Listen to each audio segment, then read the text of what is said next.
Manscaped. Huh? Manscaped. This show is brought to you by them. Manscaped. Is that like they phonetically spell it that way? How it is in the script. One time you said, "Scape your man," and I think about that often. Yeah, do you? Yeah. Do you feel that when you're scaping? No. 20% off and free shipping to Scape with Manscaped. Let's start the show. Okay, let's go. Okay, I love you. The Steve Dangle Podcast, powered by Sports Interaction. Wanna bet?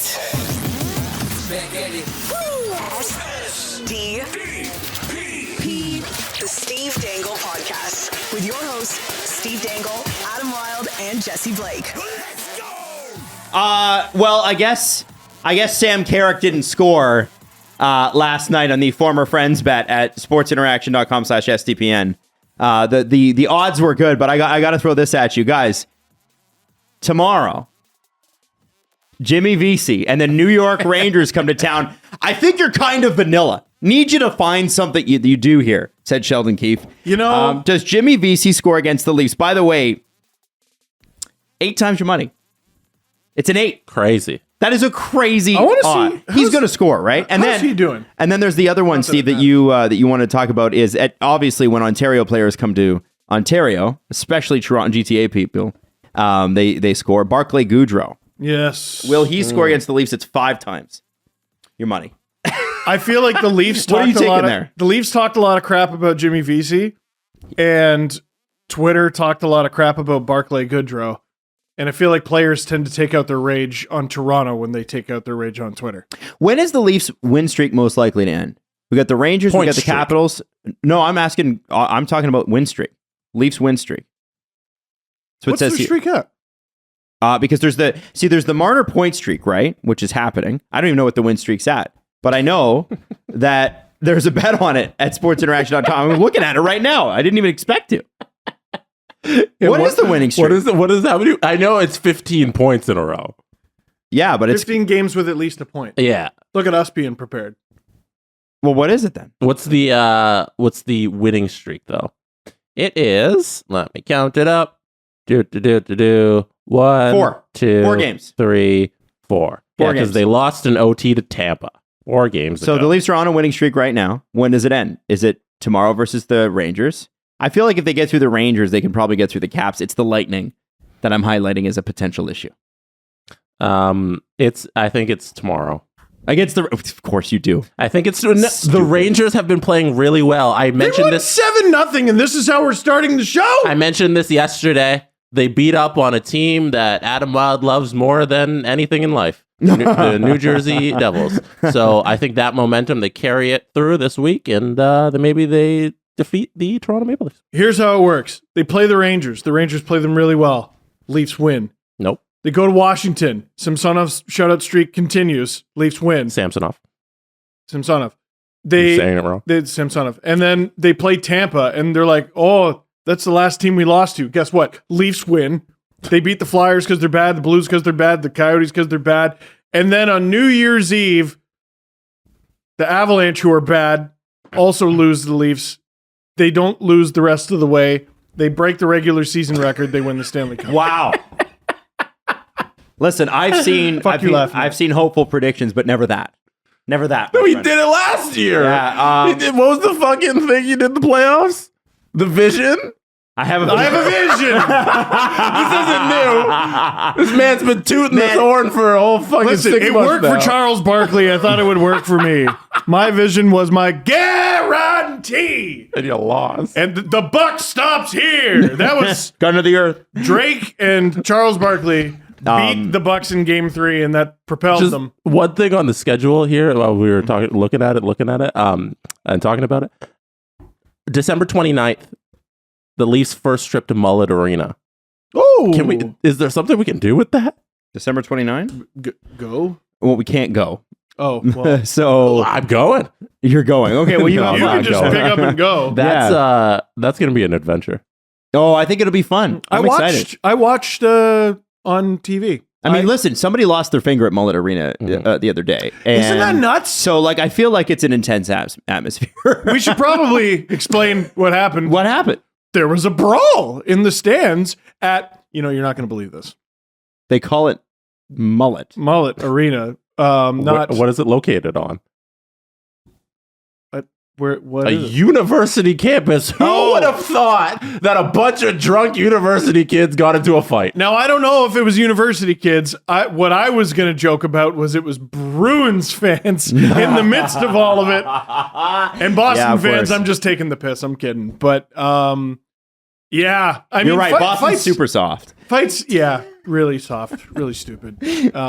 Everyone there, you can just take their lunch money for sure. Mhm. Now, every time I see a fight video in a stadium or an arena, I just feel embarrassed for everyone involved because you know how easy it is to not get into a fight at a arena or a stadium? If you're defending yourself, it's one thing, but like there was a video of a guy in Winnipeg getting just KTFO'd. It's really bad, man. But anyway, on the fun side of things, I because I'm a sick puppy and I pick up Karel Vejmelka in fantasy, I needed some last minute points, and I won, Jesse Blake. Do you remember Game 7 versus Tampa? I do. I remember being there with you. And then afterwards, when we saw people fighting on Bay Street. Yeah, that's You did? right. Yeah, Two like Leaf fans squared up. Yeah. I saw two Leaf fans fight after a Leaf win. Oh, Game 3 against the Bruins 2019, I think. okay. Yeah, no, these guys were just mad. I think. Yeah, I don't know who started what or what they were fighting about, but the dude was throwing some blows. Yeah, one side won. Yeah. One One side guy got beat up. very much won. Anyway, so what I was trying to say is I got to see Clayton Keller's OT winner, hat trick in Mullet Arena the other day, where you think the Coyotes have it bad. A Flyers fan threw their hat onto the ice after Keller won Oh with wow! the hat trick. That game was very good news for the Anaheim Ducks because they are fighting for Connor Bedard, and the two teams that they are fighting with Connor Bedard. both got points. And now we bring it back to the Anaheim Ducks game. There it is. Listen, There it is. And the Leafs have not lost a game in regulation in 15 straight. what was 15 games ago? Was it the fucking Ducks? It might have been. Or no, that was in overtime. I don't actually know. And who cares? No, It was like 15 games ago. It's 15 games ago. I'm glad you got what you wanted. I did, because I said to you steamroller. yesterday, what I don't want is some slow, piddly game. I want the Leafs to come out and continue to steamroll teams that they should steamroll. It was 4-2 Pittsburgh. And this is where I get upset, where people were like, yeah, like I don't understand why you're so hard on them early in the year, because they should be fucking killing these teams. Look what they just did to the Ducks last night. That Ducks team is not any different than it was 20 games ago when they played them, except the Leafs played different. And when the Leafs play below, because I tell you, this team can win the cup. This team for sure can win the Oh cup. boy, there it is. This team can win the cup. Oh boy. So when they don't play to that level, yeah, as a fan, I'm going to get upset about that. Nothing wrong with that. I think the 14 games before that is enough goodwill for the Leafs that if they had just if Mitch Marner had taken the puck and eaten it and then went to his own goal and pooped it out and the Ducks won 1-0, that would have been okay.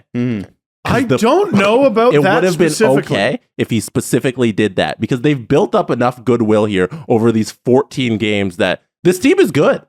I think we can all concede that they're good and they do have a shot to go deep on a deep playoff run. I just don't know if his digestive system has the power or speed to do what you're suggesting. If he did it, Mhm. it would be okay. But if he did it, it would be a medical miracle. That's what I'm trying to say. Oh, so we get to witness something cool and the Leafs lose. It's like That's a dog right. eating a tennis So ball. win-win. I think Or the- win-lose. I got to ask this. Guys. How does it feel to be that hard Lose, win. on Alex Kerfoot and then just see him wire that, especially that second goal? Good. Clean, baby. Yeah, I mean, listen, it's the NHL. Most of these guys can friggin' rifle it if you leave them wide open. Right. Yep. And, I felt compelled to do a Ducks fans if I were you segment in the LFR. Of course. Because, I don't know, seeing Sam Carrick and Dallas Eakins brought back some memories. Well, of I a darker time for I the sent Leafs Jesse a organization. clip, and we're gonna have to freeze it, but it's from Twisted Leafs on Twitter, and it's Dallas Eakins' face. Just upset. Well, Alberto basically was like, he's broken. This man is broken. We've broken this man. And I was thinking about Dallas Eakins' coaching luck. He was like this up and coming guy in the AHL with the Leafs, and then he was an assistant coach here, and then he got to do 1 year with the shitty Oilers in like 2012. Oh, yeah. And now he's Oh, and then look he at that fudge! Yeah, like he's like Like, tell me you're not having a good time. And then he gets put in charge of the shitty Ducks. They shouldn't have taken the ice in the third.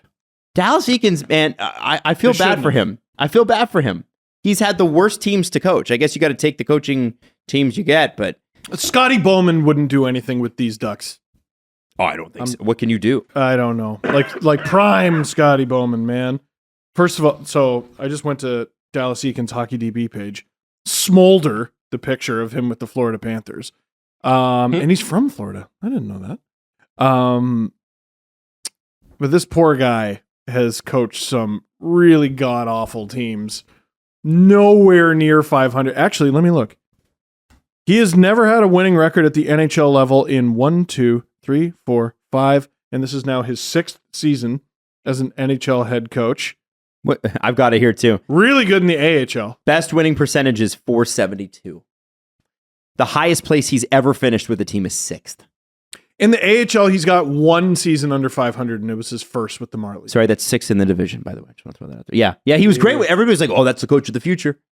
Leafs can't let him go. They lost in the 2012 finals because of Mike Costa and the damn AHL getting the offside rule wrong in game 3 or 2, whichever it was. I don't remember. Well, I felt compelled to do a Ducks fans if I were you, because like this is a team so not interested in playing hockey right now, man. Like some of those guys got a little bit of fire. Some of them are fun to watch. Listen, if you're a hardcore Ducks fan, what I said is you don't need to watch every game. You don't. It's December, you don't need to watch December. January, you don't need to watch January. End of January after the All-Star break, tune in. You get to evaluate the team a little bit. Here's who I think they should try to keep. Here's who I think they should try to trade. Here's who I want to see called up. Pay attention to what like the San Diego Gulls are doing and everything. Maybe mix in a couple Regina Pats games and that whatever team Matvei Michkov plays for and Fantilli, and then enjoy that. That way you can enjoy the stretch run. But all I could see in the body language of the Ducks is a team painfully aware of the fact that after the 7-0 ass kicking, they have 52 games left. I've been there, man. I've been there. It's a miserable time. I honestly thought John Gibson played pretty well, comparatively speaking. And then he got hurt. Yeah. And he hasn't been good this season. No. I think he's 0-8 on the road. His 8, I think it was 0-8. He doesn't have a win on the road. 62 on the road. He hasn't been great. Nobody on the Ducks has been really great outside of Zegras and Terry. And McTavish has looked all right too, but like he's so young. Like how can you evaluate what he's doing? But like Zegras and Terry have looked good. They're great pieces, and they have pieces for the future. It's just there's nothing really there outside of that. Last year, there was fun stories with Zegras, Milano, and Terry, right? The Michigan goal, like there was fun stuff happening. They were having at least some fun. There's no fun. No. I wonder how much of that, too, is like, a guy like Ryan Getzlaf taking some pressure off. I know he was sort of at the end of his career, but it helps to have some veteran presence. Oh, for sure. But it helps to have a veteran presence there. And I just wonder if him not being there is part of it. And it's sort of, now it's like the reality is we still suck. There's no step forward this year. Here's the tough part, right? This is Halo Reach for the Ducks. Okay. What does that mean? Halo Reach is a game where the last level is you die. Sorry to spoil it. But you die trying to defend a ship that leaves the planet Reach full of survivors of the Covenant attack on Reach. And one of those survivors is Master Chief. Okay. So his name is Master Chief? Well, it's John 117, I think. But what? You have to get into the Halo universe, Jesse. Yeah. There are people laughing this hard at you that you don't know. I've never played a fucking Halo game. No, You've what? Okay, you gotta play Halo. I never owned an Microsoft console. Well, you've never played it at a friend's house? Yeah, but I've never played like the campaign. I don't know. I don't play shooters. Like I wouldn't know how to play it or anything. Halo's huge. That's akin to being like, I don't know who Mario is. That's not true. Oh, is he? Oh, is he the plumber guy? I don't know his name. I thought his name was Gianluca. Master Chief is a hilarious name. It is. It's unnecessary. And he flies through space. So his name is Mr. Boss. Mr. Man or the Demon, according to the Covenant. Anyway, all that to say, in Halo Reach, you die protecting the hero and the future of the human race. That's what these Ducks are doing. I look at the 14-15 Leafs and the 15-16 Leafs as the abandoned, as the forsaken.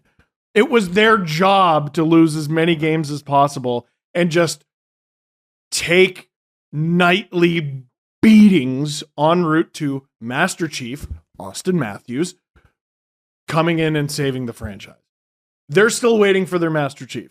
They have some parts worth keeping and worth saving. Zegras, McTavish, Drysdale, Troy Terry. I hope they get a goalie. I hope they go out and get a goalie because you can't just throw Dostal to the Wolves. He's actually had good numbers at every level. He's on emergency loan because Stollers is injured or he's out. He's supposed to be their backup. He's on emergency loan. That's why he's playing right now. Oh, good Lord. They should go out and get someone so that they don't ruin this kid's confidence. All that to say, this year's Ducks team is designed to be a miserable time. I don't know what to do about that. And you know what's absolutely wild? They've won one game. It's almost December. They've won one game without the use of overtime in the shootout. 1 point out of second last. The tank for Connor Bedard is on. Mm-hmm. It is on. The Blackhawks. But with the Ducks, what I'm freaked out about for them. And this might be early in the season, but still I want to say, I mean, it's not that early. It's 30 games in. I saw the Buffalo Sabres tank for Jack Eichel like this. I saw them strip it. They did have some veterans, but the team sucked. And the problem was, okay, so then they brought in Jack Eichel and they're like, well, he's here now, but the team still sucks. Like the one thing about a good snap rebuild, and I think that's how we have to talk about a tear it down rebuild differently because there's many different types that have been attempted. I think the two teams that have done it the best, I think the Leafs going from last place to a playoff spot in one season is pretty spectacular. Yeah, playoff success aside, that's pretty impressive. Pretty amazing. And I think what the Rangers were able to pull off a couple seasons ago when they issued an apology to their fans and have flipped the script, and according to Jesse, they might win the cup. And they're in the semifinals last year. In there too. Yeah, you're absolutely right. Yeah, So there's those types of rebuilds, and then there's the ones that Sabres have tried. I think the Coyotes have been attempting for 20 years. Since Gretzky. Like, I don't know. Like, I don't know what the direction is, man. And what I worry about with the Ducks is that, you're gonna maybe Silverberg gets traded, maybe Gibson gets traded. Klingberg for sure. For Klingberg for sure. I just wonder, like, okay, so then let's say they do get Bedard. So then what? They got pieces, I think. Like, I think the big three, if you want to throw in Drysdale, that's the big four. Tavish, Terry, and Zegras are three core pieces. I get that. And I don't disagree. But so were Matthews, Marner, Nylander. Mm-hmm. And they took several years to get really into it, although Matthews had 40 goals in his first year, which is crazy. But they also had Kadri, Van Riemsdyk, Riley's was a few years in. Hyman. Hyman started, but no, I'm talking about the veteran presence. They had Riley. They had viable veterans on that team. Riley was a good middle piece. Yeah. But what I mean is that, like, there are guys on that team that have scored 20 goals that could teach some of these younger guys. Remember, like, at the beginning, like JVR and Kadri and Bozak were the guys on the power play. And let me throw this out there. They had a goalie. Yeah. You need a goalie, man. And I think that's the mission right now is it Pat Verbeek is the GM there? So that's his mission right now is to take all of these assets you have, everybody, fire them into the sun, every UFA who's not going to stick around through this rebuild, and go get those guys. And then this offseason, if you get Bedard, then like yippee-yay, you're speeding up the rebuild, and then you keep adding those pieces. Like, that's your job right now that we know your team it sucks so hard. Go fill it in. I'm just looking. So I'm blind enough that I can't see, but all I see is red next to the cap hit for all their defensemen. And I think that's okay because this is not a D core worth keeping. It'll be Klingberg's UFA, so trade him. Shattenkirk UFA, Definitely. trade him. Kulikov UFA. Man, him on the Trade him. Tavares goal, get off the ice. Oh my So God. Shattenkirk is interesting. I was thinking about him. I'm like, man, that guy was the belle of the ball not 4 seasons ago, signed with his hometown team.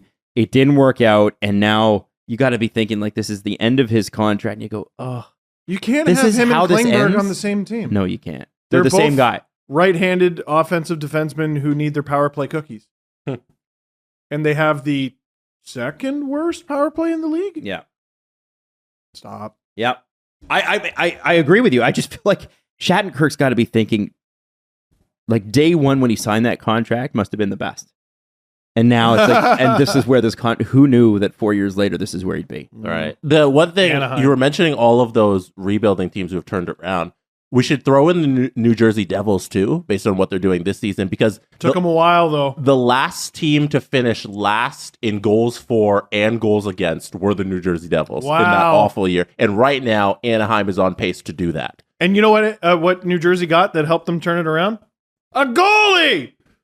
Finally, this season, after all of those seasons of not having a goalie. 2 goalies. You need a goalie, man. Mhm, You mhm. need stops. Like, Frederick Anderson, the first year was goddamn heroic. I know his tenure with the Leafs is looked at as come see, come saw, but that 16-17 outside of October, that guy was a superhero. Yeah. Yeah. Those first 2 seasons in Toronto were awesome. Oh. Playoffs aside. Oh, they were not good at defending. They were Oh, not no. good. No, I mean, Martin Marincin was in their second pair. Yeah, he saved them every night. I think that's why Leaf fans still are like, you know what? We need a defenseman. And I think I'm guilty of it too. I think Well, you can never have enough. you forget. Well, yeah, especially the Leafs this year. But we had such horrendously thin defense for such a long time. Connor Carrick was playing top 4 minutes With Gardner. With I missed that pair. Yeah, it was a good pair. All those Zaitsev years. Yeah, like that. I mean, man, they signed him with a 7-year deal. So That's how desperate. 36 points because he was on the power play. That's right. That's when you played 2 defensemen on the power play. Yep. Oh. That's when he lost. When he fell off was Did when they? the next year they switched to 1 defenseman on the power play and he didn't get his He's power never play. come close. No, he's never been good again. Hope I don't get a DM about that. I think that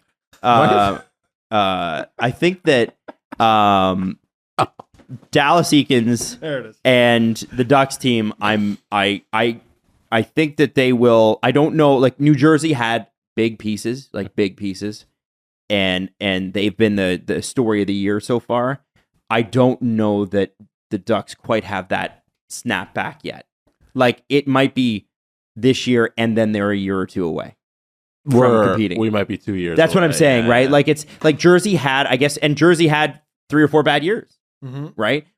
A lot of us didn't notice because of the pandemic. It's like, who knew where anybody stood, really? Who knew? Honestly, 2019, and it's like, whoop, okay, now we're here. So I think Anaheim's going to have a bit of a tough road the way they're playing right now. And like people are like, well, what about Dallas Eakins as a coach? Should they fire him and do what? Yeah. Then what does that help? What? The And do only reason to fire him is you're bringing in your guy of the future. Barry Trotz. And wouldn't Barry If he Trotz, wants to go to California. wouldn't Barry Trotz be great in California? It's nice and it's warm, I don't and get the impression he wants to. I don't get the impression he wants to go anywhere. he might not want to coach. Yeah. He's just enjoying his Like, time. I think if he wanted any job, it'd be Winnipeg, and he didn't want it. This is, man, like I look at so many guys, like in the last episode we were talking about Gary Bettman. What's wrong with just retiring? What's wrong with chilling? Nah, nobody wants to commit anymore. No It's like hockey you, guy. you can't call them your girlfriend or your boyfriend anymore. They got to be like a situationship and stuff. It's the same in hockey. No one wants to put a label on anything. What's wrong with just taking a year off? Which is what he's doing. Maybe this is the greatest thing for him. Oh, I'm sure it will be. There's an F1 driver sort of doing that right now, Daniel Ricciardo. Just chilling. Yeah, Really- he's taking a year. He was forced to take a year. He was burnt out. He was Jerome McGinley. Well, no, I think Haas Hey! would offered him a contract, but he was like, nah, no thanks. How old was Barry Trotz? Trying So he was the born in Leafs 62. You just chill. 5 years old when the Leafs won their last cup. Shut your face. He's 60 years old. I think anyway, long story short, He looking played at for this, the Regina Pats. So does Connor Bedard. He's going to go to the Ducks. So is Bedard. Here we go. We'll see how it goes for the Ducks for the rest of the year, but it's a tough one. The Leafs playing, I believe it's the Capitals next, as I mentioned before. No, Rangers. Excuse me, and then the Capitals. Rangers also the Barca, only Goudreau, team, VC bets for sure. the only team to lose to the Anaheim Ducks in regulation. The New That's that right. That's New York right. Rangers. No, it's the Rangers. Hey, Dead. you know what I'm upset about is Alex Ovechkin scored his 800th goal, and I don't know if he's got a game in between last night's game and Saturday, but I think he's going to be held off the score sheet in his next game to pass Gordie Howe's record In Toronto. in Toronto. It's in Washington. Oh. But it's going to be on Hockey Night in Canada. And it's always against the Leafs. Ovi is woo. unbelievable. Okay, hold on. that goal They horn, play man. the Stars tomorrow night. All right. Well, in theory, he could tie Gordie Howe and then pass him. It's 8:02, right? Yeah, because I have a vivid memory of Gretzky posing with Gordie Howe. Howe had 8:01. Gretzky passed him with 8:02. Mm-hmm. In case you're wondering what I'm talking about when I say it's always against the Leafs, if you think I'm being Toronto-centric, Alexander Ovechkin has 41 goals and 33 assists in his career, 54 games against the Leafs. Now, his career began in 05-06, and the Leafs had about a decade of being dog shit. Yeah. More, actually. Yeah. Go look at his stats against the Atlanta Thrashers, too. Bad? Yeah, a little bit. You know what's sort of hilarious, though? He's only a +4 against the Leafs.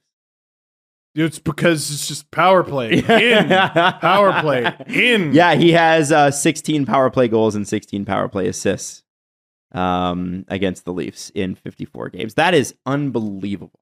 So are we doing the 800 thing? Yeah, you want to? Absolutely. Like, I remember Sundin got stuck on a milestone. I can't remember which it was. Now, he famously got a hat trick in overtime to hit 500. So that was sick. But I remember there was a milestone he was going for. It was later in his career, and he had trouble getting over the hump. Mm-hmm. And sometimes players, they get in their head and they have trouble getting over the hump. Alexander Ovechkin is the only player I remember who time and time again speeds up the closer he gets to a milestone. Mm-hmm. It's wild. Mm-hmm. How many times has he done this? Yeah. Where it's like, I got to hit a milestone. Here's a hat trick. And he just rattles it off. I think of Matthews last season in how he was one shy of 60 for so long, it felt like. And guys, usually they get a little nervous, the stick's gripped a little tighter, and it takes a little longer to hit that based on their game averages. Ovi's complete opposite. Matthews pulled an Ovechkin last year, where in the second last game of the season, he scored 59 and 60, took the last game of the season off. Mm-hmm. Ovechkin, if I remember correct, one season, he scored 48, 49, 50. And in the last game of the season was a healthy scratch and was like signing autographs in the concourse. Like, what a magical human being. He's unbelievable. Yeah. He's absolutely unreal. And I don't think we're putting enough emphasis on, he's the third player to ever hit 800 goals. Yes. You know how impossible how many guys are in the 600 goal club? I think it's 20. Well, it's to hit 800 goals. It's 50 goals a year for 16 years. Stupid. Like that's what we're talking about here. If he ever does pass Gretzky, which it's starting to look like it's just a matter of time. Might be this season. He's not gonna let that not happen. Yeah. I agree. 100% agree. But Gretzky had multiple. He had a 92 goal season. He had multiple, I'm pretty sure, like 70, 60 goal seasons. Ovechkin's got one 60 goal season. Yeah, the consistent. And you got to remember, like Gretzky towards the end of his career didn't score anymore. He just a lot of assists. He had 9 goals his final year. Yeah, yeah, he was not a big goal. Ovi's also got a lockout, 2 lockouts, and a pandemic. It does not make sense. He missed the first year of his career. It didn't happen. You almost feel like you have to like recheck the numbers. Or like, are we sure? Yeah, because of all the road bumps or roadblocks, I guess there's been. It's amazing, and I think I think it coming against Toronto would be hysterically funny. Like, I'll laugh. I don't, whatever. I think it's great on Hockey Night in Canada. How perfect is that? But I wonder for him now, like, okay, so you go after that record, and then my question will be at that point, once he passes it, do you then just quit, or do you try to pad the shit out of that thing? I think you do 901. Like how and then you call Gordy it a day? did 801. I think you do 901, and then you kind of ease it off. Maybe this is a silly way to think. I think the record is 894. Okay. There's something about, okay, let's say he ends at 895. It's 5 short of 900. Don't you want to be the first ever 900 goal man? Yeah. 1,000 now, like, it's Maybe he's thinking that. Yeah, but you say that, and then I'm like, Ovi could do it. Yo, it's not that hard. He's got do 1,000. 200 goals left. He could do 1,000. Oh boy, that's a shitload That's of the goals. new bar. You need about 65 over the next 3 years each year. No. Or he sticks around for Right? 50 in each of the next 4. What Yeah. about 5 years? What if Ovi's got 5 years left in him? Yeah, he's not even playing like any regular minutes anymore. No 5-on-5. You just bring him up for the. He's their DH. Every hair on his head is gray. At some point, he's going to retire. Judge much? Listen, that'll be me. Where's your in gavel? Exactly 6 months. Where's your gavel, Mr. Judge? What? They have gray hair too. They do. Not all of them. Well, it's like white. Yeah. In England, Oh, the they have wigs. the weird barristers. Adam, give us a 30-minute dissertation. Why do they have to do on that? why they do Why that? do I don't you know. know? You tell us. Yeah, I'm waiting for you to tell us. Weird. Why do they Like, gotta wear you see wigs? British crime shows and they're all dressed like it's the 17th century. I don't fucking get that. It's like it's like, how are you supposed to take a judge seriously when he's wearing a wig like that? I don't get it. It's like that. Imagine being a Canadian and getting arrested there, and you go to court, and you're just like, I'm sorry. Are we filming a show? Yeah, is this real? This is real? This is how you live? By the way, I It's also how- love British crime dramas too because they actually shoot them in what looks like a real courtroom rather than the opulent, amazing wood carved courtrooms you get on Law and Order. Like Law and Order, it's like the whole court is filled and it's an amphitheater and it's art from the 1800s. And in England, it's like, here's a white closet with shitty lighting. And here's what the TV show is going to be shot in. I can't describe it, but it's like all the cameras in the UK have a let everyone know this was shot in England setting. Yes, they do. And the second you the turn it on, Coronation you're like, Street. this is England. Coronation Street filter. I know what you're saying. This is Britain. Yes. For sure. 100%. Yes. I don't know what it is. And why is it that EPL games always have just that little bit of it's in England. It's a little out of focus.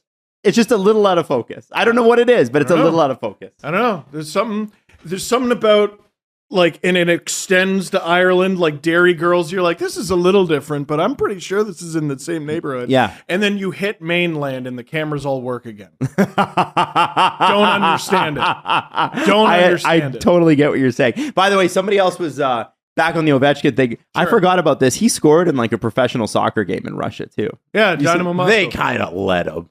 Yeah, it's like I He guess also like, steamrolled a guy. Yeah, Because he's 235 pounds. but he booted that ball, man. That wasn't like I'm sure they kind of let him, but it's like he gets a hold of that thing. It's a good one. I don't know. Can we play that goal, or is YouTube going to take us down? No, we can't Copyright. play it, but I want to see it.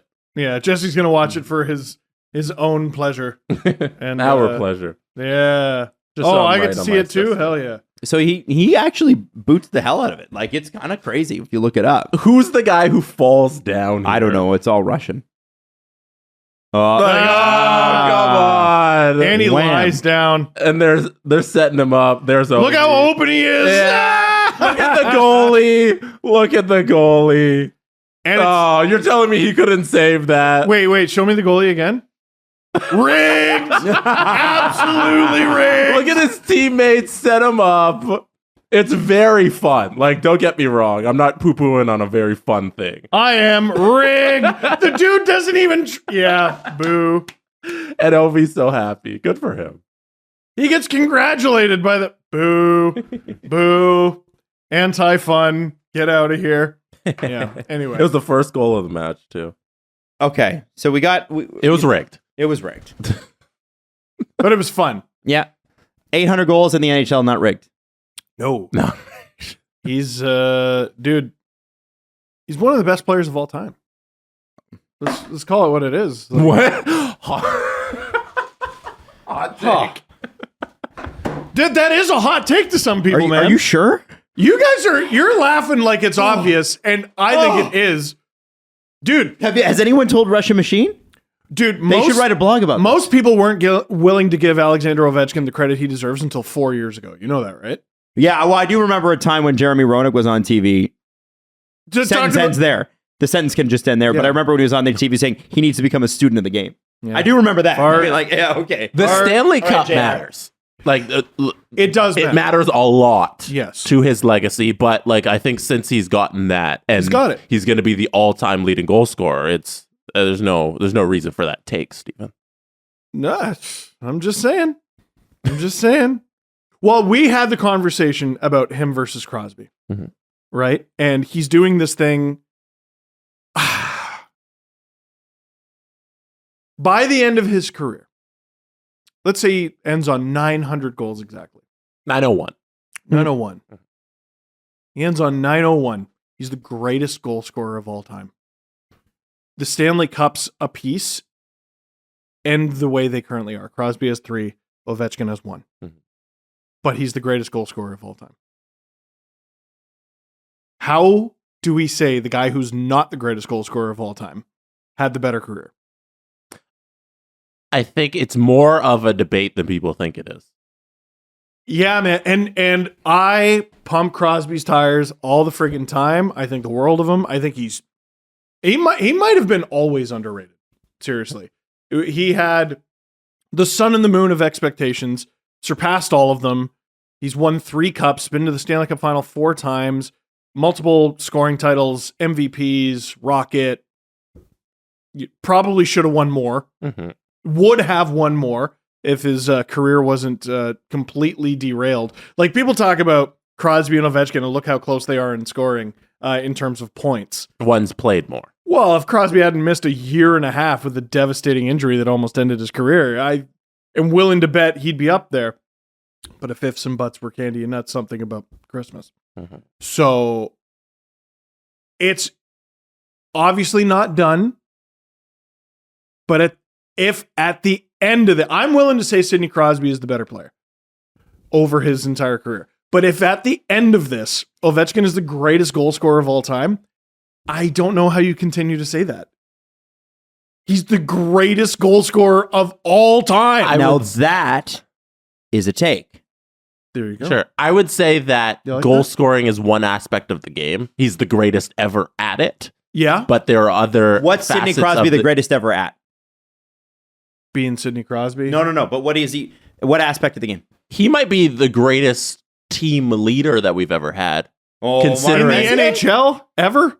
Considering his Team Canada success, I'm putting the golden goal into that. The gold medals and the fact that the 3 Stanley Cups and him leading those teams to that, like, I don't know, he might be the greatest team leader of all time. And by the way, I'm not trying to say that he's not. I was just merely asking the question before people in the comment section. I want to say this. You know what I give Crosby? And this is so unsexy. I give Crosby the best player in a small space that's ever played. Yes. Nobody in the corners, nobody behind the net, nobody in front of the net can do what he can do with 1 square foot. Nobody. Or at least at his best, nobody could. I think, and the reason that the NHL has gone the way that it's gone is a bunch of kids grew up watching this guy and they're playing in it now. Like, the way we used to watch hockey growing up was it's a far more linear game, right? It was headman the puck, dump the puck, chase the puck, get in the thing. Crosby came in and he sort of changed a lot of that. Like, if you watch the way the Oilers of the 80s played, and they were the best team in the league, they were a far more, they did a lot of big, long passes and that sort of thing, but you never saw them sort of pinned in the corner, where Crosby, he is constantly pinned, and is able to get the puck out. When there's a battle, he's getting it. And I think that's been the thing that's made him the best. And that low center of gravity and the shiftiness and what do they call that? Edge work? He has better edges than anybody. Who's got better edges? Best edges in the last 20 years. And that's hard to explain to a newer fan. But I think he's been the best at that. And he revolutionized the game because of that. There's some great YouTube videos on Sidney Crosby's edge work isolated. Yeah. I bet Steve watches them in the summer when he's on vacation. I do. Yeah. I do. We all should. Yeah. Like, they're fucking fantastic when he videos. should be spending time with Leo. Nah, he takes naps still. What I was going to say, what I was looking up on my phone. First of all, I know people call Crosby an elite grinder, which that's exactly what he is. Yeah. And the type of player you described, you described him perfectly. I was trying to think of a comparable, and the first guy that came to mind was Peter Forsberg. And what I tried to look up with him, I was going to say, well, Forsberg was so much bigger. He wasn't actually. He was like, I don't know, an inch and 5 pounds. Oh, Bigger. That's played it. bigger. He sure did.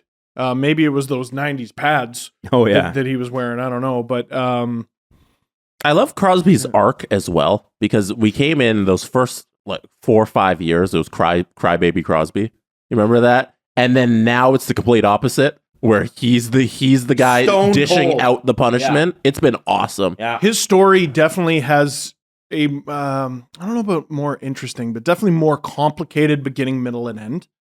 And then there's Alexander Ovechkin, who just sort of showed up and scored 50 fucking goals every year. Completely linear. Day Every one. year. Like one of the most consistent athletes of all time in any sports. That's wild. Wild. And I know, a soccer fan might not give a shit, or a basketball fan might not give a shit, but Well, it's a good thing we're doing a hockey podcast, right? it's a good thing. It's a good thing. No, dude, 800 goals? It's a lot. It's a lot. I think when he scored his, or no, there was a stat recently. It's like, oh, he's at 791. And I was like, what? He's going to hit 800 this month? Like, I don't know. It just like snuck up on me. Mm-hmm. And now every goal he scores is noteworthy. Every goal he scores on a highlight show or whatever, you need to put a little ticker of how far back he is of Gretzky. He's going to tie Gordie Howe at the next one. He's going to pass him with the one after that. He's got greatest Russian goal scorer locked up forever. Ever. And once he passes Howe, he'll need, I think it's 92 to tie Gretzky. Ovechkin could rattle that off in 2 seasons. And this one's not even half done. This is a mutant. This is a monster. He might, I talked about him adding on an extra year to his career. He might pass Gretzky before his contract's up. Well, how much do you got left? 3? I think it's 3. Yeah, I think he probably will. Oh, yeah. Goofy. Well, maybe not. Maybe not.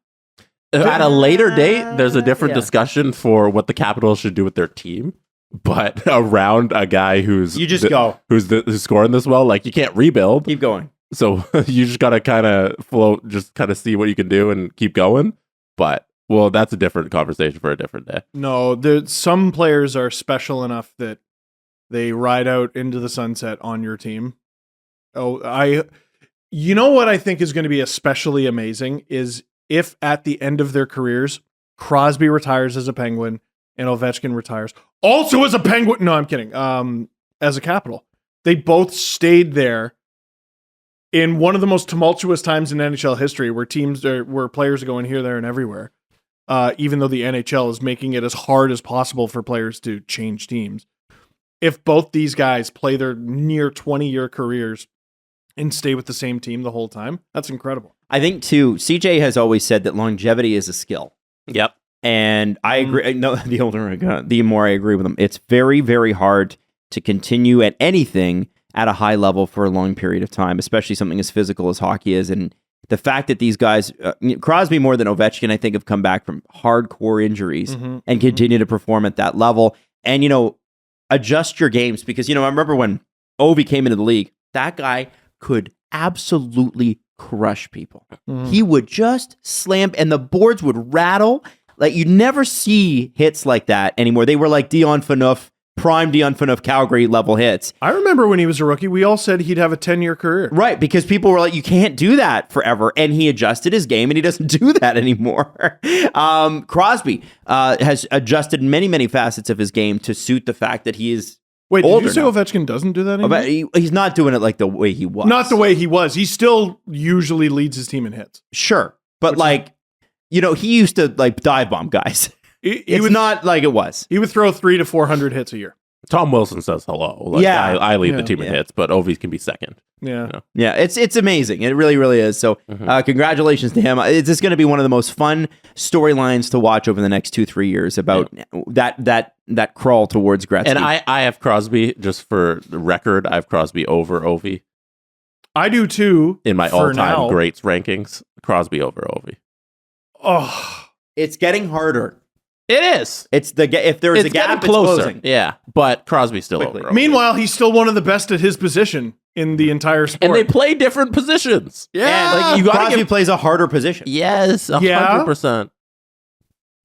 Ovechkin's and position Crosby's is also everyone's known what I'm going to do for over 15 years and they still can't stop it. Yeah, Like- I've always said what matters more to me is what's more important in the sport of hockey. We put way too much emphasis on assists because it's very Canadian. Like, well, you helped out, good for you. Actually, goals are the most important thing, like in every sport. And we still don't put enough emphasis on goals, which is why for me that gap is closed considerably. Because I know he doesn't play center, but 800 goals, man. the most important part of the game. He is the best ever at it. Yes. Yeah. In my opinion. I Okay. already think he's the best goal scorer that's ever lived. Yes. So How many goals does Crosby have in his career? He's played 1,137 games. I'll say 550. 6 something? 534. 534. So Sidney Crosby. Oh, what a about this? wimp. Sidney Crosby is legitimately one of the best goal scorers of all time. Yes. You score for 500 goals, you're one of the best goal scorers of all time. He'll get to 600. Ovechkin is more than 250 goals ahead of him.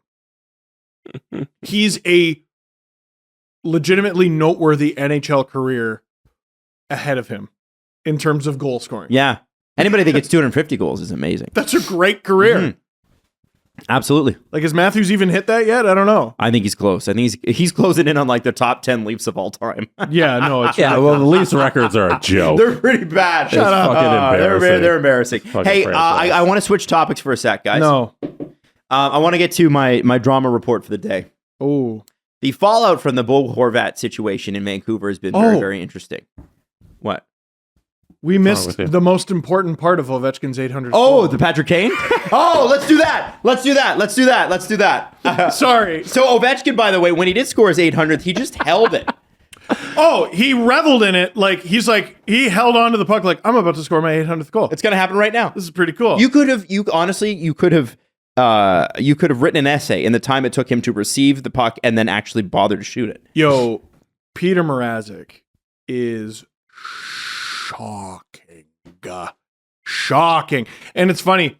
I saw some Blackhawks fans say like, he's just not an NHL goalie anymore. And I was just picturing Blackhawks management up in a box like, oh no, that's so terrible that we're losing all these games in a truly unprecedented draft. Oh no. But I watched this goal 5, 10, 12 times before I noticed Patrick Kane. Jesse, can you take it? It's funny because he got up and was okay. Patrick he congratulated Ovechkin. After this, did not miss a shift. He That's was on the ice stupid. after his next shift. If you don't know what happened, Ovi scores his 800th career goal. Patrick Kane is coming back from the blue line, wherever he was stationed, and he's trying to stop the goal. He's skating as fast as he can. You have it up on the screen. Is he the blur at the far left? That is Patrick Kane. Okay, there. so he's moving. He is fucking trucking from the center ice all the way to try and stop Ovi from scoring this goal.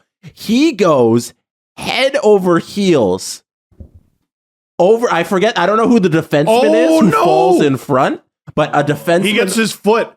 Yo, that's so defenseman dangerous. falls on the ice. Patrick Kane goes flying over him, and he nearly snaps his neck. Dude, he's past the icing line. He's in the air. He Both is feet are off the ice. flying, And his literally. lead arm is not protecting him. It's holding his stick. And he goes Oh my God. head first into the boards.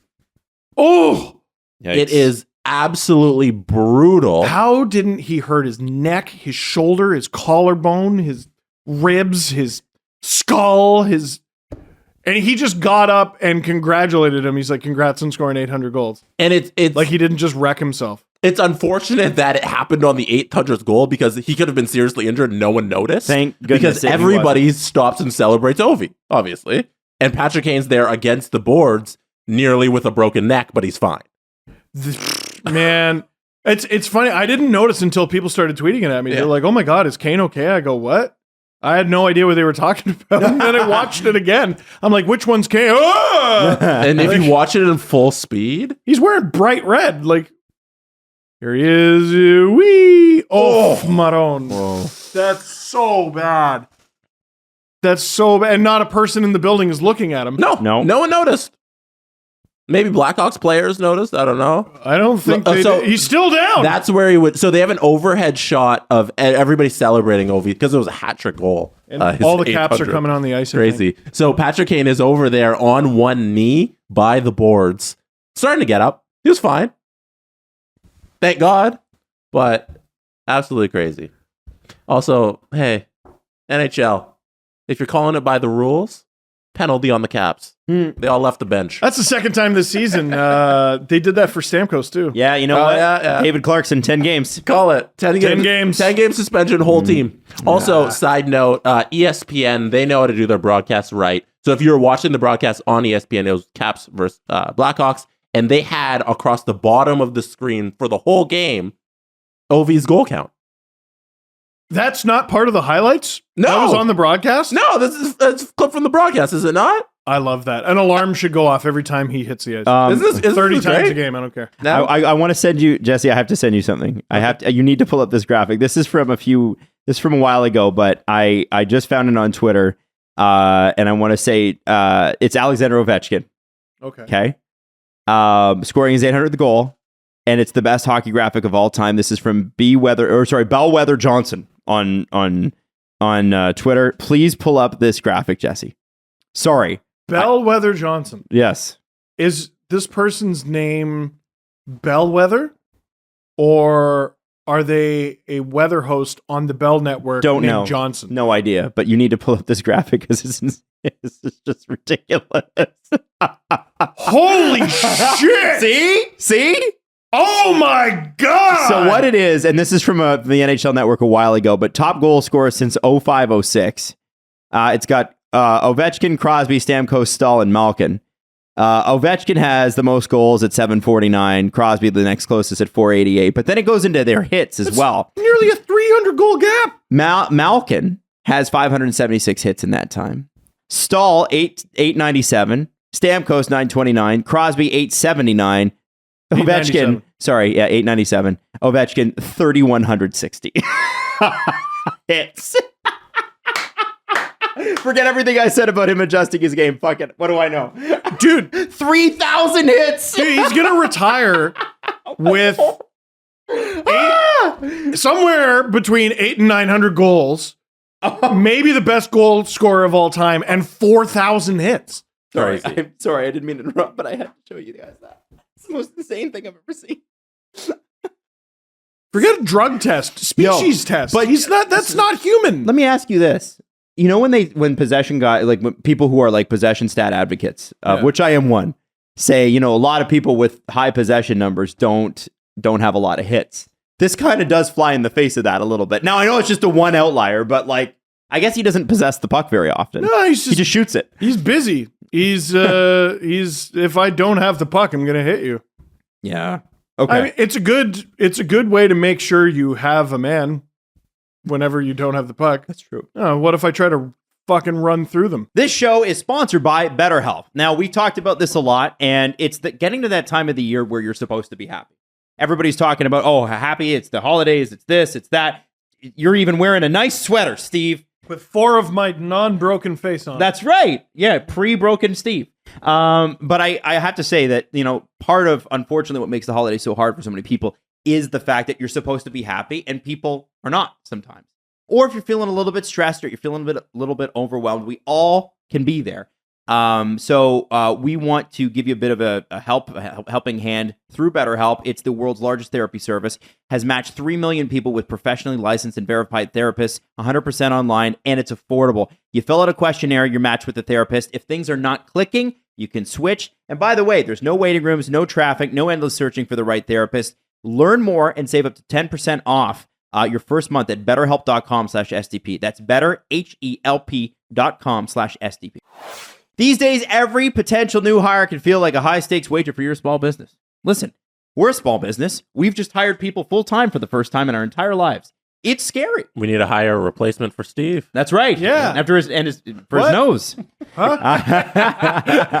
You want to be We didn't 100% tell you. certain that you have access to the best qualified candidates available, and that's why you have to check out LinkedIn Jobs. LinkedIn Jobs helps you find the right people for your team faster and for free. So all you have to do really is make your post, then you add the job and the purple hashtag hiring frame to your LinkedIn profile. Simple tools, screening questions, all of that makes you or helps you find the candidates that you need for your business. It's got to have the right experience, got to have the right skills, and you're going to be able to do it quickly with LinkedIn Jobs. And LinkedIn Jobs helps you find quality candidates that you want to talk to faster. So post your job for free at linkedin.com/SDP. That's linkedin.com/SDP to post your job for free, and terms and conditions apply.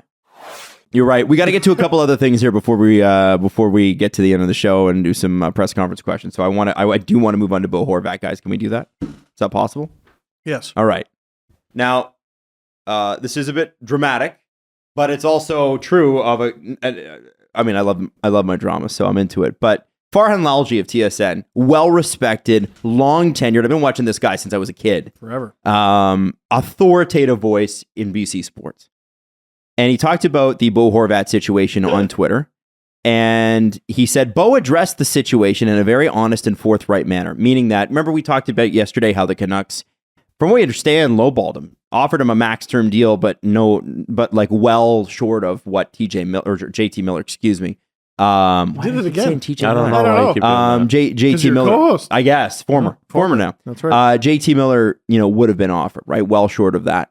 And so here's what he said. In a room, this is Farhan talking about Bo. In a room that isn't the easiest to be around, I can't stress enough that Horvat is an incredible person. In the mold of the Sedins, would be a huge loss if he's gone. And in response to a couple of people, Farhan gets even more honest. So you told me not to read some of these. Yeah. So somebody named Lori responds, hey, if he's captain, there needs to be accountability to isn't the easiest in the room to be around. Petey can be captain now. Bring the positive energy and a fresh change that the Canucks desperately need by Bo. With him leaving, it can only go up. So Farhan Lalji responds to this and says, Bo and Shen are the two best people in that room. When they're gone, it will only get more toxic. Wow. Oh, boy. That's an explosive quote. And then a guy named Kyle Clark responds to Farhan and says, in a room that isn't the easiest to be around, in quotes, Farhan says, I was being generous, and the two best people around are the most likely to be moved. And that would be Shen and Horvat. They're in such a bad way, bro. You rarely see reporters that honest about it. Yeah. About character in the room. Like, that is an intense thing to say. Sometimes reporters have a bad reputation for shivving guys on their way out. Mm-hmm. But this is a reporter giving flowers to players who are about to leave and basically saying, well, buckle up because it's not going to get better once these guys leave, once they go. Oh, boy. And he is a respected name.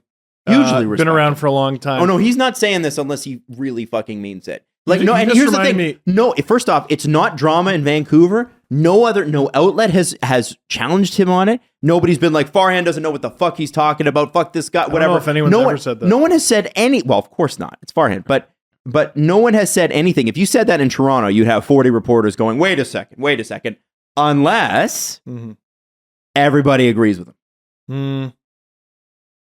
You just reminded me the other day, John Liu came on the television and my wife was like, who is that? And I got offended. Yeah, she doesn't know John Liu. John Liu. Best dressed reporter in Montreal. He's been on the television since before Sarah Louise came to Canada. That's right. So how dare she not know that? I was starstruck. John Liu, TSN. My Montreal. first ever flight when Nike sent me to Saskatchewan for the Team Canada camp, I saw him and I was like, oh, that's John Liu. Winnipeg. With He's the not in reporter? Montreal anymore. He was in Montreal. for a Right. long He's in time. Winnipeg now. I forgot. Sorry. Because Sarah Orlesky moved off of, I think she's working for the Jets now. I don't know. Anyway, they brilliant reporters at TSN. I think And no, that was not a shot at Sportsnet. We obviously like them too. Come on. Are you sure? Yeah, this is what I'm talking about. I think with Farhan, when it comes to that, there's obviously a reason that he feels like now this is the time to be honest about this.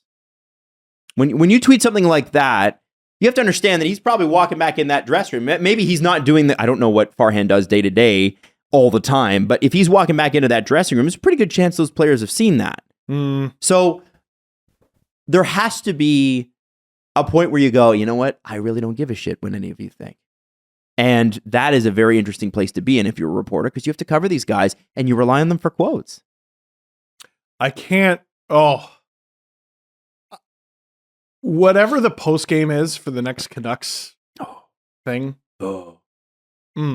Must watch. Do we have enough evidence now to just confirm that top to bottom, from players all the way up to the tip top of management, that the organization is an absolute mess? Like from the Rachel Dory stuff to the players hating each other to this, like it seems like the Canucks losing organization a lot of games, losing, firing their coach, not giving him a new contract, and openly in the media talking about how you don't like his plan. Like, I think it's a giant toxic mess in Vancouver. I don't think you're wrong. But what's interesting is nothing's being done. Nobody's taking any action. And according to Farhan, like, so there's obviously some good people amongst all of this mess. Sure. And like those good people could be Bo Horvat, who they get rid of. Like, can I just say, as a Leaf fan, the Luke Shen being this like mystical leader that they need thing is so strange to me.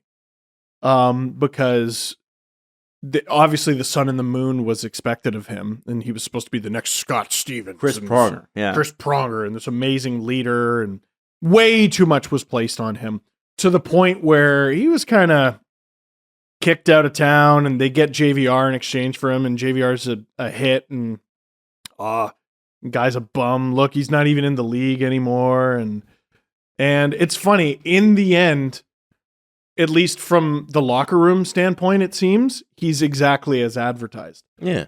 He didn't hit the career milestones that were expected of him, because the career he was expected to have was no longer possible in the 2010s. Sounds like a great guy, though. He grew up into a man. Credit to Tampa Bay. Also, I think being in that organization probably matures you tenfold. Let me throw it out there. Stanley Cup champion, Luke Shen. Yes. But going. But JT Miller was too. JT Miller. No, he wasn't. JT Miller was a Lightning player. That's how they got him. Oh, Yeah. But not a Stanley Cup champ. True. Yeah. Good Like, I assume, and like the Leafs thing, it was so long ago. Like, Luke Shen is a different Forever human. ago. Like, when was that JVR Luke Shen trade? 2012. Yeah. It was the last trade Brian Burke ever made as Leafs. A decade ago? Come on, Leafs fans. Like, you didn't have the same Luke Shen. No, a Maybe lot of they Leaf fans are on the side of bring him back. Oh, yeah. He would be great in Toronto. But, if I'm Luke Shen, I did my time. Yeah. I did my time. I don't need to do that again. But it reminds me of like the Mason Marchment stuff. Like, come on. Like, that was so long ago. The organization was a different organization. They wanted to move on. They didn't see the future of the player. And like, I get if you had hung on, he would have been great, but like they didn't, and move on from that. Anyway, we're making it about the Leafs here. Like, I want to know who's the leadership group once those two are gone. Like, obviously it's JT Miller. Pettersson's the captain? That's news to me. Is JT Miller the leader you want? Is he the heir apparent? And then you're just going to get constant, even worse than it currently is, comparisons to the Sedins. This completely unachievable standard that all you need to do is be as good as two Hall of Fame ballot twins. Like, I don't know. I don't know what the plan is going forward there, man. I just don't know what it is.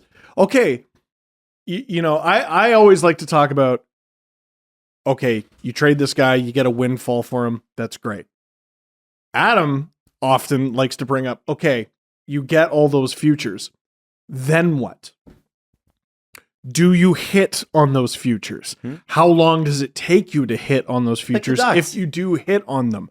How long are you willing to tolerate being bad? Like, one thing I think we can say... Vancouver has no tolerance for being bad. Yeah, like, that's one thing I think we can say with a fair amount of confidence is this ownership group doesn't have an interest in... I'm going to make it about Mike Ehrmantraut. Their only interest is half measures, Walter. Walter. Are we talking Better Call Saul or Breaking Bad? Whenever he said the no more half measures quote. Oh, okay. I think that was in Breaking Bad. But I think too, it's an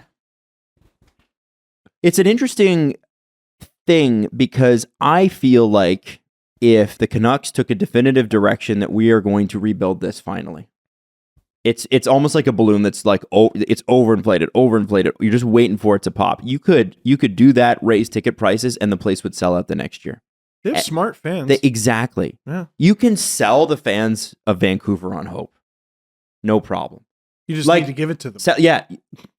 Thank you. Harder to sell other markets on hope. And I won't name any because they'll get mad. Vancouver, not hard to sell those fans on the new crop. And you said it yesterday, right? Like, well, what do? You got, Hughes and Pettersson, they're already, 23? Or Hughes is 21, I think. And then Pettersson's 23, 24. They're getting into their mid-20s. Right. So then what do? I don't know what you do. I think sometimes you need to have some veteran help.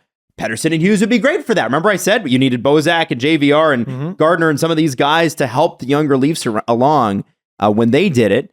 And I think Jersey's done a good job of that with guys like Dougie Hamilton. And Palat when he comes back. There's players on Jersey that are a little bit older. But like Vancouver has veteran help, right? Right, they do. Yeah, they're not good. Yeah, but like Some of them are, but... like JT Miller would be that guy. Like we keep going back to him. He's not a leader. No, JT Miller's not Tyler a leader. No, he's the opposite of it. Tyler Myers. Yeah. Not a player. OEL. Not a player. Not they went and they bought these guys. They bought the wrong guys. Not at that amount of money. Like certainly not. Okay, is that the Canucks cap friendly page up? It is. Now? Who are those two defensemen at the top with those long cap hits? Quinn Hughes and OEL. Fuck a duck. No, because I'm looking at that. I'm like, okay, one of them's Quinn Hughes. That's cool. That's cool. We're cool with that. Who's the other one? OEL? Ooh, I'm dying. They have almost matching contracts. How old is OEL? 31. How many years has he got left? 1, 2, 3, 4, 5. That's including this one? season. 4 after. What's the salary breakdown? I need to see. 7260 is the AAV. In terms of the money, the salary goes down. So it's more tradable. He'll be there till the building falls down. His salary's 10.5, 8, 525, 525. So you're looking at a movable deal 3 seasons from now. That arena in Vancouver is not going anywhere. It's a beautiful arena built in the middle of downtown. It's just a phrase. Yeah. It's a nice phrase. I think you call it. I mean, a nice building. The end of Rogers Place. Rogers Arena. What is it called? It's Rogers Arena. Rogers Arena. Rogers Place, Edmonton. The implication was the last 3 things. What are you saying about Ted? What I'm saying is the last 3 things on earth will be Keith Richards, a cockroach, and OEL's contract. Man, like it's death, taxes, and a shitty Vancouver Canucks contract. Keith Richards. I honestly. Full no move, by the way. Oh, yeah. Man, Jim Benning, disastrous. You know what, John Chayka. They gave it out. No, it was Jim Benning. Jim Benning signed the extension. Signed by John Chayka, signed this deal. And then Jim Benning traded for it. I don't know. This is unforced error. What's worse? No, it's worse that they knew what they were getting and acquired it. In exchange for it is worse, right? Temporary. Yeah. If I'm not mistaken, they traded 3 or 4 guys to get temporary 1 year's worth of cap relief. They thought they were getting a player. They thought they were getting. Didn't even watch the player. Yeah, they thought they were getting Oliver Ekman-Larsson, and they were. But it's just the wrong year. Everybody was saying, no, don't do this, except for them. And they were like, no, we got it. The Canucks could have had Dylan Genther. Ew! Oh, no. The OEL deal was Antoine Roussel, Jay Beagle, Louis Eriksson. So those 3 deals that they could have just waited one more season, they all would have been gone. Yeah. But they don't have the fucking patience. And then they also gave up a first-round pick in 2021 who turned into Dylan Genther, who is a fucking player, and also a second-round pick in last year's draft who was Hunter Height. I don't know. I'm not familiar with him, with Hunter. And then a 7th-round pick coming up in this draft. And Awful then trade. In exchange, they get OEL and Connor Garland, who is probably the maybe the 3rd or 4th ranked Canuck in terms of Twitter trade requests. Like there's JT Miller, OEL, Tyler Myers, and him. Is that an official power ranking? Yeah, that's how I measure things. You should go on Game Over Vancouver and do that power ranking. What a nightmare, It's scary. man. Scary. Listen. We're Canadians who cover hockey in Canada. Mm-hmm. It's better for us when all the Canadian markets. You know, it'd be great. All 7 teams making the playoffs. That'd be fucking great. Yeah, for the TV rights deal. It'd be good for us too. I don't know if you know this, Jesse Blake. We have Game Over in all 7 Canadian markets. Yeah. How dare you? Yeah. That's so stupid. Pull that up again. The trade? Yeah. No, anyway, all that to say, I want the Canucks to succeed, but they're not doing it. No, what I wanted you to pull up was the Coyotes cap-friendly page on the screen. No. Here we go. Look at all those picks on this week's episode of Hoarders. Oh my God. They don't even have that many this year. They have 1 more than they should this year. It's next year and the year after that are absolutely mind-blowing.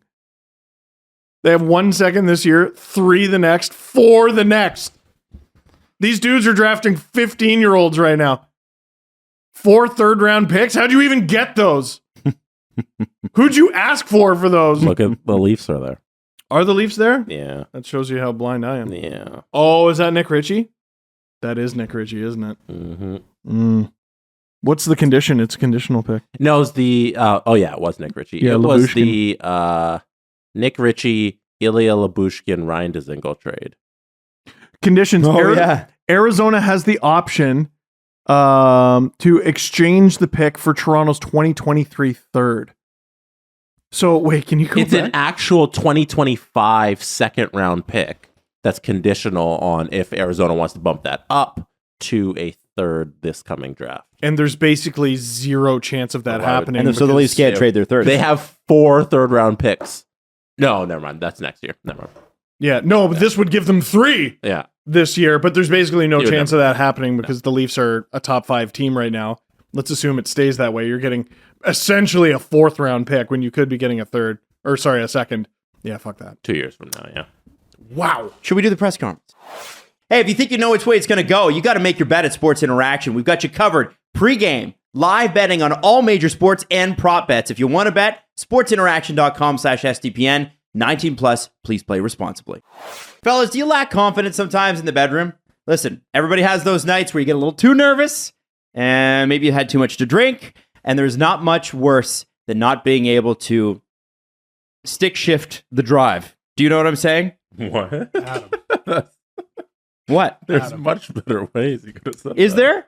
I think you got my meaning. So that tells me that's the best way. Rex MD is here to spread cheer even when you've had too many beers. Rex MD is FDA approved and the most trusted leader in men's telehealth. Rex MD makes getting generic and branded Viagra or Cialis easy. Everything's online. Even with their prescription, they deliver it discreetly to your door. There's no waiting rooms, no embarrassing trips to the doctor, no insurance, and no copays. Take advantage of the best deal they've ever offered and save up to 90% and only pay $2 per dosage fees with our exclusive link. Go to rexmd.com/theathletic for this limited time deal.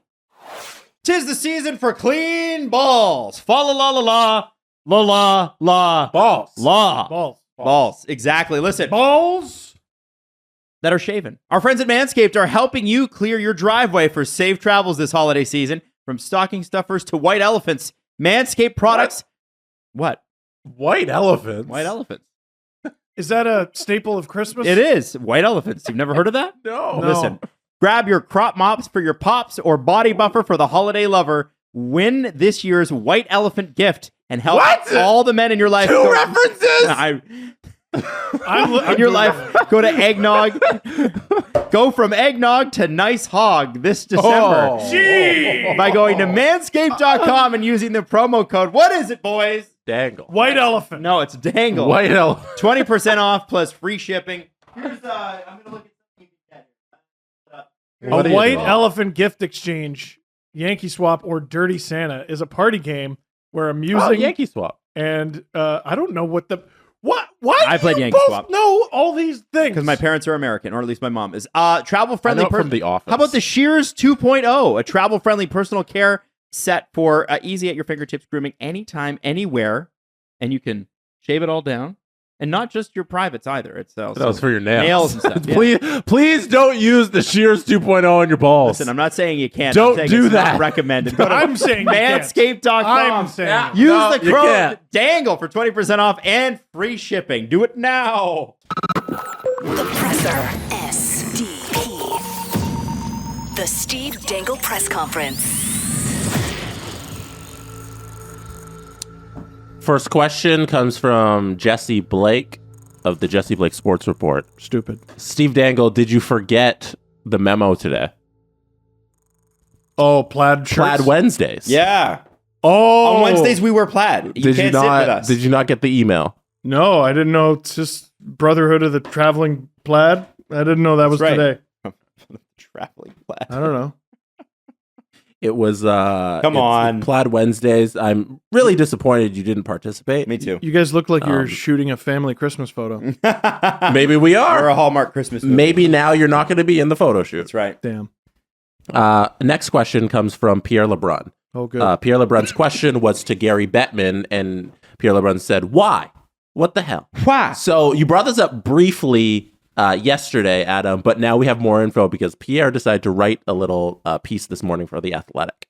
And it is about the play-in tournament that the NHL doesn't want to do. And more specifically, Gary Bettman does not want to do. Because Pierre LeBrun, in his piece, said he asked 12 governors. So 12 of the people who are now at the Board of Governors meeting who are representing their teams. There are only 12, by the way.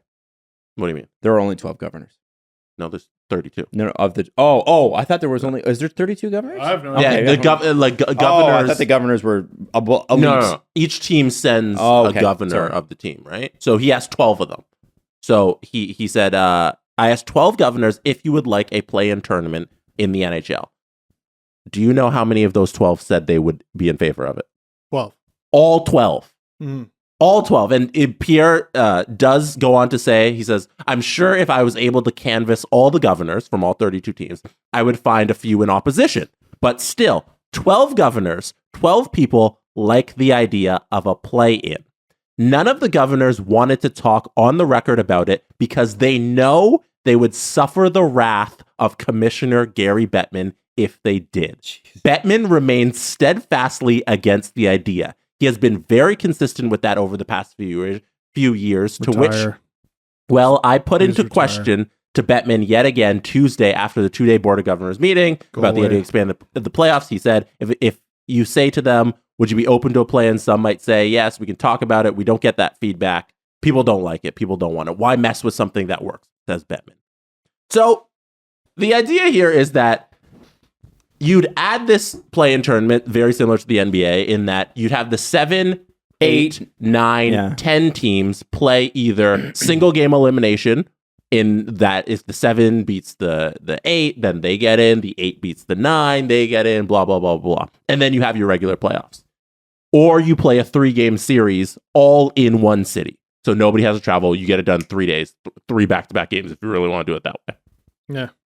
12 people in favor. One guy doesn't want to do it. Yeah. You need 5 more votes to get more than half of the league. Right. So here's what I want to throw at you guys. We did briefly bring it up, like you said, Jesse. It is actually fun fact. I'm glad you brought it up because I dropped it from our list today because we were running out of time. And one of the things that Julian McKenzie said was, hey, what about the added revenue of that? Like, there's more money in that. You're getting about a dozen playoff games. Cam Sharon put it the most succinctly, and I want to get into a point of view that I think a few people have brought up on Twitter, but I think it needs a little bit of billboarding. Cam Sharon said, the problem is that on April 8th, there will be 16 games with all 32 teams in action, and there's a pretty good chance that none of it will matter. Gary might know this if he or anybody else at the league office watched enough of the sport to care about it as an entertainment property. And this is the key. How many of these guys, governors, GMs, presidents, owners, are watching at home? Who watches, who in the NHL, who of these elitist pricks watches on cable or pays $35 a month for TSN or Sportsnet on the apps, or gives a shit what sails the seven seas, as they say, or gives a shit what any of the people who do those things think. Right. They don't care what I think. If they did, they would know that this is the right move. And I said yesterday, I'm like, well, maybe leave it for now until you get to 34, 36 teams. And now that I've had 24 hours to think about it, I'm like, wow, that was really stupid. That was the dumbest thing I said yesterday.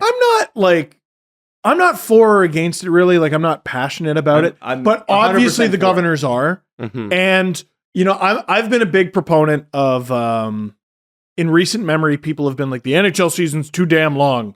And it's people who cover the sport for a living who are like, 82 games is too many. And I'm like, why are you rooting against yourself?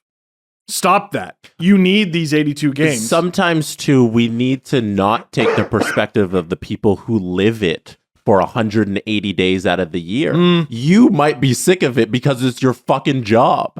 Like, what about the fan who sits It's there? our escape. And I come in maybe 40 games a year, you know, and I'm thankful that there's 82 because I can come in and come out. Like, maybe I want more games as a fan and not the guy who has to write about it every day. You're not the one we're appealing to. You know who else likes it? The broadcasters, advertisers. The You got a cool story? The people that actually pay for it. Like, yes, listen, I understand that when you buy a ticket, you pay for it. But let's be honest here. Most of that money comes from boxes and advertising, whether it's TV rights or in arena. That's where most of the money in the NHL is coming from. Those people, you give them an opportunity to buy more inventory with something at stake, right? The thing is that like certain games, like last night, the big thing at stake for the Leafs was redemption against the lowly Ducks because they got embarrassed the last time. They did. But if they had embarrassed them in the first time they played them this year, what would have been at stake yesterday? Just a couple more points, really. There's not really like a storyline where you're like, oh my God, there's something at stake here. It's like when the Leafs played the Devils, that was a great game because the Devils had a win streak. The Leafs wanted to break it. And then there was some drama during the game that prevented the Devils from scoring a goal. Unbelievable. And Unbelievable. It was an unbelievable game. But the reason the playoffs are so amazing is because every night there's something at stake. And game 32, game 33, game 75 to 82, in most cases, it's already done. Yep. That's such a good point by Cam. What's at stake? So it's April 8th? Yeah. And I guess that's the last day of the season or second last? One of the last day yeah. of the season. Who gives a shit? Remember when they made those in COVID? They made the Canadians team play even after the playoffs started because they missed a Vancouver couple games. games. Yeah. People the were like- Canucks and Flames. Yep.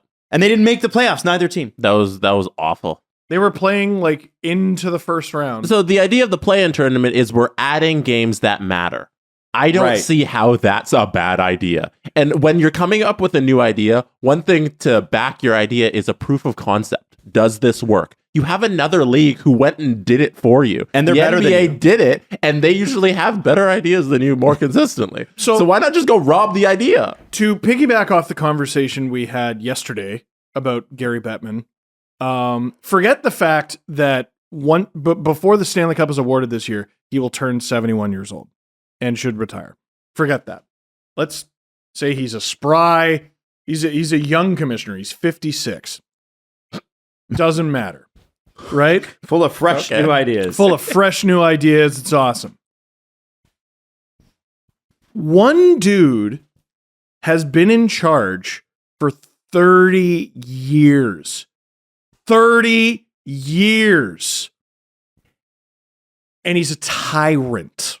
He has too much power. 12 governors agree. 12 unanimous. 12 of 12. He took Pierre LeBrun took a random survey of 12 guys and got 12 out of 12. Pierre would need to go incredible. 5 for 20 if he interviewed the rest of them in order to get a majority. That's it. So he doesn't care what the majority thinks. The one that really got me, and I was, maybe I'm going too far with this. We're never going to get accredited, by the way. Yeah, I don't think I'm going to the All-Star game. I'm going too far with this. We're never going to get accredited. Just drop. You know when we lost We'll it? get tickets. No, that's why we got to keep doing it, though. We'll get tickets. You know when we lost it? On the same day I submitted my accreditation request was the same day we posted the clip of Adam Wilde saying the salary cap should go away. Yeah. If anybody at NHL saw that, Is that the network? It should be amended. Amended. Is that the network with Alan Walsh? Oh yeah, fuck those guys. yeah, I don't think if they looked at any of our stuff on that day, it probably wouldn't have went over Yeah. well. So bless you for trying to get one. We're never keep going to get doing it. accredited. Yeah. But yesterday, Bettman said, well, from the polls that we've done, fans don't mind the moving ads during the game. And what I thought was, what I felt for Bettman in that moment was pity. Pity. May I or Adam or Jesse or anyone listening to this, may you never reach 70 years of age having never said anything. He doesn't say anything. He just says, Christmas tree, hot dog, bottle of mustard. And then because he's the commissioner, he's in charge, all these outlets have to report. Gary Bettman, commissioner of the National Hockey League, says Christmas tree, hot dog, bottle of mustard. And we just have to report it. Yeah. Because the things he says doesn't matter. They're not based in truth. Who the fuck did you ask, Gary? Who said everyone's cool with the car driving across the shut up? I think well, People because are cool with that? players are disappearing. I think what what he could have said that would have been better received. This is, here's the thing. His bunch of nothing words are not even intelligent or well directed. This is how you know he's been in power too long. Somebody that has a little bit of check and balance in their system would actually attempt to come up with a good answer for that, which is it's a developing technology. There are going to be mistakes, but the reality is it's the future. And we're going to have to get to a point where it's seamless, but we're not there yet. That's all he had to say, because it's not going away. You guys know that. It's the rolling ads are going to the ads on the thing. That's it. That's the new future now. But all you have to say is, what's anybody going to say to that? Well, it's a developing technology. What's anyone going to say to that? Instead, he's like, no, the fans like it. But which is a lie. Which is not. It's just not true. It's just not true. You know what? Like that's the part, right? And like that, what you're hearing every time he steps up to the podium and spews a bunch of shit is the opinion of a man hasn't had to answer to anybody for 3 decades. 3 decades. And I felt an overwhelming pity for him when I heard that, because I was just like, every time he talks, he doesn't say a damn thing. And he sees himself get all this attention, and he's maybe left with the illusion that what he has to say is important. Gary, no one listens to nor agrees with anything you say. Oh yeah, fans are totally cool with this, with players fucking disappearing in and out like a ghost. The screenshot that Alan Walsh posted yesterday is just, it's egregious. If you're listening, it's a shot of a Flyers game, and 1, 2, 3 players and a ref are just half of their bodies are cut off because the ads are just in front of them. Like, the literal words are, fans are fine with this. Oh, there's one where there's 4 guys. I didn't even notice the other one. Of course you didn't. They're all invisible.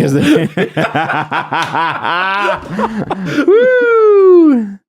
Oh boy. What? And like, I don't listen, try new technology. It's fine. Sure. Try new technology. It's fine. I'm all for trying something, having it fail, and going back to the drawing board. Or just improving it as you go along. Improving it as you We're go working along. through some technical issues. Yeah. You know, I'm sorry. How difficult was it to test, will players disappear or not? I think you can still have screw ups with new technology. Like, it's going to be a year or two before this is fixed. So it's a year or two of players disappearing. Yeah, you're going to have that. From time to time, that's what's going to happen. And It's it would have been a unacceptable. very honest answer if he had phrased it like how Adam just did, in that we're improving it, but it like, he can't say that everybody likes That would it. require empathy, What a- though, and they don't have any. What a great point That's such a great point that if he had just said it the way you said it, but We would have been cool. there are words and there is subtext. And when you say those words to me, Gary, the subtext is "fuck you, dummy." Yeah, because Every time he gets up to a podium, he looks at paying customers and goes, "Fuck you, dummy." And I'm starting to feel a little stupid spending my money on this the product. word is called impunity. But could we make it through an episode without bashing Gary Bettman? No, go the fuck away. Go. Like we had that poor listener reach out and be like, guys, listen, I love you guys, but you bash him a lot. We get it. We don't like him either. And then of course he pops back in the headlines. We got to talk It's about his it. fault. He keeps talking. Yeah.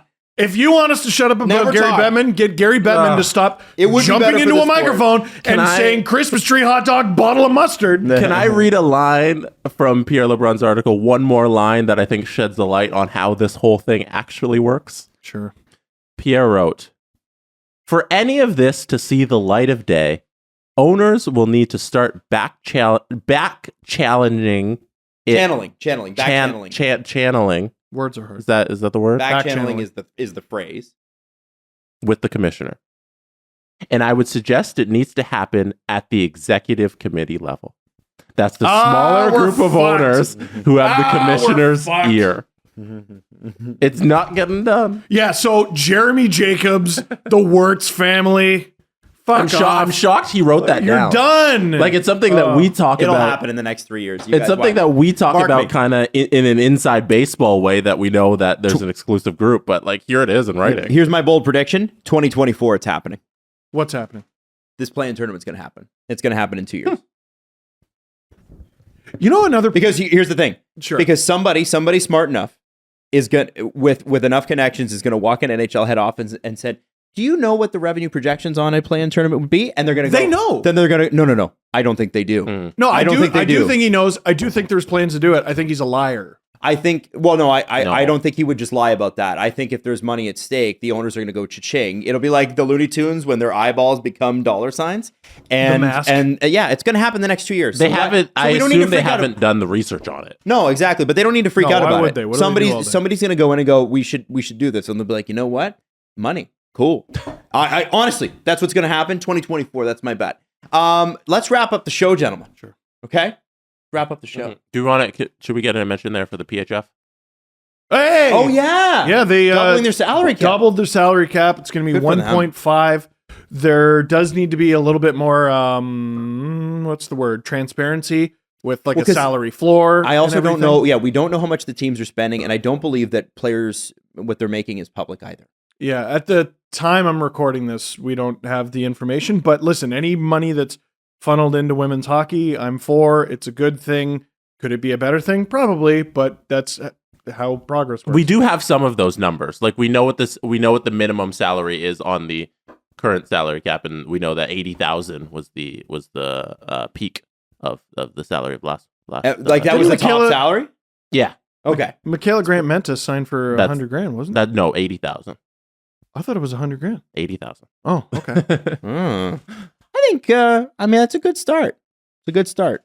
Keep going. Yeah. Keep going. And then the salary floor on the previous one was 13,500, I think. Yeah. So, yeah. At 80 grand, and I know that's the roof, but at 80 grand, you're making more than I think every ECHL player who's not under NHL contract, and many AHL players as well. Right. So there's a push. Yeah, this was a league at one point whose salary cap was $150,000, and now it is at $1.5 million. Remember That is that? pretty impressive. Yeah. I not just bad. would like to see how many teams are actually spending to that, and I hope they are. Yeah, every team this season reached the salary cap floor of the current floor. That was in the press release as well. Okay.